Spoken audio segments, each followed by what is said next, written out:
ఈ వీడియోని మేము ఒక 2 వీక్స్ బ్యాక్ తీసాము. ఇంతలోనే సడన్ గా ఇలా అవుతుందని అసలు అనుకోలేదు.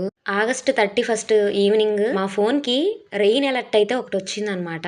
భారీగా వర్షం పిడుగులు పడతాయి అని చెప్పేసి.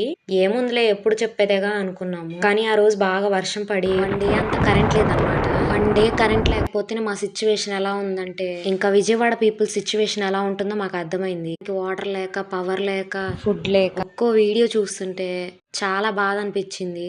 లిటరల్లీ ఈ వీడియో అయితే నాకు కళ్ళంటి నీళ్ళు వచ్చేసాయండి. మనకెందుకులే అని అనుకోకుండా మా పిన్ని వాళ్ళు అయితే చాలా హెల్ప్ చేశారు. మా పిన్ని వాళ్ళు విజయవాడ వెళ్ళి ఫుడ్ సర్వీస్ చేస్తుంటే మేమేదో పావలా వంతు అయితే హెల్ప్ చేశాము. ఇన్ కేస్ మీరు హెల్ప్ చేయగలిగి ఉండే సిచ్యువేషన్ లో ఉండుంటే ఖచ్చితంగా విజయవాడ పీపుల్ కి అయితే హెల్ప్ చేయండి. నేనేదో మా పిన్ని వాళ్ళని హైలైట్ చేయడానికో లేదా మేము హైలైట్ అవ్వడానికో ఈ వీడియో చేయలేదండి. మమ్మల్ని ఫాలో అయ్యే మా 2K సపోర్టర్స్ లో కొంతమంది అయినా ఈ వీడియో చూసి ఇన్స్పైర్ అయ్యి కొంతమందికి హెల్ప్ చేస్తారనే ఉద్దేశంతో ఈ వీడియో చేశాము. Please do prayer and help for Vijayawada.